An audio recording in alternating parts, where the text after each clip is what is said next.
C'est l'heure du journal de l'Afrique. Soyez les bienvenus sur France 24. À la une ce soir, l'hommage à Raila Odinga, le rapatriement de la figure historique de l'opposition kenyane a mobilisé des partisans. Des centaines de personnes ont suivi son cortège funèbre dès son arrivée à l'aéroport de Nairobi. Un rassemblement dans un stade a dégénéré. Un mouvement de foule a fait 3 morts. Les détails à suivre. La riposte de Joseph Kabila, l'ancien président congolais condamné à mort par contumace.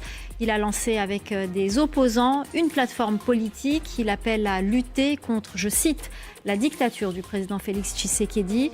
Les autorités congolaises n'ont pas apprécié. Nous serons à Kinshasa dans ce journal. Et puis le soulèvement contre la pollution à Gabès en Tunisie. La colère ne faiblit pas dans cette ville du sud du pays. Les populations continuent à se mobiliser contre un complexe chimique à l'origine de plusieurs intoxications depuis 2 mois. Nos correspondants se sont rendus sur place. Reportage à suivre.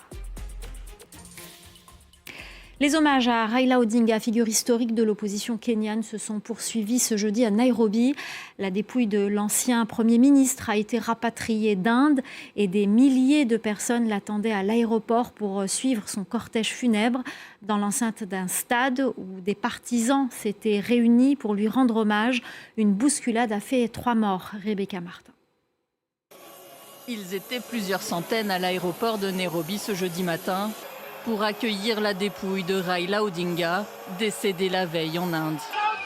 Certains considéraient l'ancien Premier ministre comme leur père et se sentent aujourd'hui orphelins.